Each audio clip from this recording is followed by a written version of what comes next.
என்ன பண்ணா? என் வண்டியை தொண்ணு பிடிச்சி ஸ்டேஷன்ல விட்டேன். எங்க அப்பா அடிச்சவன திருப்பி அடிச்சேன்.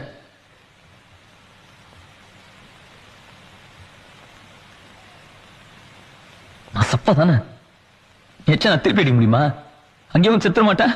50 பேரை போட்டு நாங்க இவங்க நீ ஒருத்தனை போட்டானுங்க. நான் அங்கதான் இருந்தேன். ஐட்டம் தானுங்க தானே.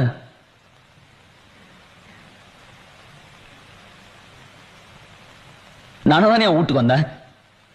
என்ன அங்கேயே குத்தி போட்டுக்க வேண்டியதானே. உன்னையான்னு கேட்க முடியும்? ஏய் அவன் அடிச்சதுன்னா அவ்வளவு காண்டு இருந்தா என்ன செய்து வேண்டியதானே.